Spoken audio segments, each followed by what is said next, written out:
नमस्कार मित्रांनो, कशा आहात तुम्ही? मी बोलत आहे वर्षा. माहीत पडले कणांमध्ये आहे सेल, म्हणून आम्ही ठरवलं तिथे जायचं.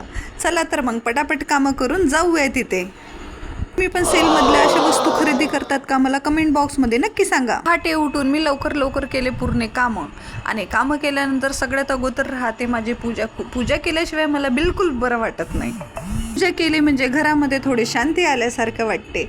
तुम्हाला कसं वाटते तुम्ही नक्की मला सांगा. मी पूजा करून घेतली आणि लवकरच माझा मुलगा म्हणाला, मम्मी चल ना गं लवकर. म्हणून मी पटकन पटापट तयारी करून नाश्ता करायला बसले. नाश्ता लगेच माझा होतच आला होता की मुलगा खूपच गडबड करत होता. नाश्ता तयार झाल्याबरोबर त्याला मी नाश्ता देऊन दिला आणि मग आम्ही निघालो बाहेर. आम्ही बाहेर निघालोच तर आबाळ भरपूर आलेलं होतं आणि पाण्याचे थेंब येत होते. असं वाटत होतं जायचं की नाही जायचं. तरी मुलगा म्हणाला, मम्मी चल ना. मग आम्ही निघालो दोघे जण. हा इतका गडबड करत होता, नुसता गाडीवर बसत होता, ऐकतच नव्हता. चल ना मम्मी. याला तर खूपच जायची इतकी घाई राहते की सगळ्यात अगोदर हा माझे पर्स वगैरे सर्व आपल्या जवळ घेऊन जायला अगोदरच समोर तयार राहते.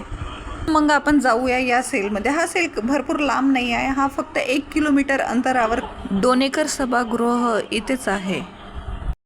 चला मग आता आम्ही निघालेलो आहो. तरी पण भरपूर आभाळ आहे, असं वाटत आहे पाणी येते की काय. जाताना माझा मुलगा बिलकुल ऐकत नव्हता. इकडे तिकडे हलत होता. याच्या छानीनं मी खूपच परेशान आहे. माहीतच आहे, मुलांच्या मर्जीसमोर आपलं काहीच चालत नाही. यांचं ऐकलं नाही तर हे आपल्याला खूप परेशान करून टाकतात, म्हणून मला याचं ऐकावंच लागते. नाही पण थोडं बहुत तर मी ऐकतेच. आपण निघालो आहे जायसाठी. आता भरपूर लांब आपण आलेलो आहो. माझा व्लॉग कसा वाटलाय मला कमेंट बॉक्समध्ये नक्कीच सांगा. मला लाईक, फॉलो आणि शेअर नक्की करा. चला तर मग इथे आपण आता पोचलेलो आहो. हा सेल आहे फक्त 24 रुपयाचा. बघूया काय आहे इथे, तुम्हाला पण नक्की आवडेल. इथे आम्ही आता पोचलेलो आहो आणि आता आम्ही आतमध्येच आहोत. बघूया या सेलमध्ये काय आहे. तर मी इथे पहिल्यांदाच आलेली आहे, मला तितकं माहीत नाही.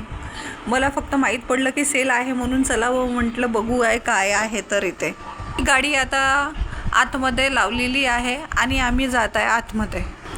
माझ्या योहानला इतकी गडबड आहे का तो बिलकुलच ऐकत नाही. तो धावत आतमध्ये गेला पण आहे. आम्ही आता आतमध्ये शिरलेलो आहे. खूप छान अशा वस्तू आहे बघा इथे. चिनी मातीच्या छान छोट्या कुंड्या आणि भरपूर सामान आहे. काय घ्यावं आणि काय नाही घ्यावं असं वाटत आहे. तरी पण मी थोडं बहुत घेतलेलं आहे. मी म्हटलं जास्त खर्च करायला नाही पाहिजे, कारण की किती झालं तरी वस्तू काही दिवसांनी फुटतातच. भरपूर वस्तू घेऊन काही असा फायदा पण नाही आहे. मला खास वाटत आहे त्याच वस्तू मी घेत आहे.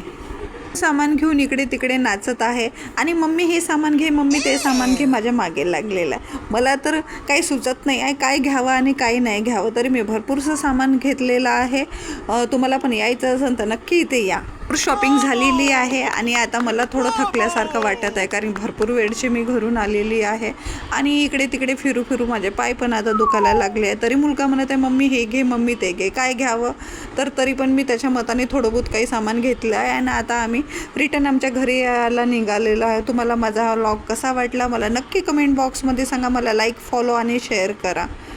तुमच्यासाठी असे व्लॉग नेहमीच आणत राहणार.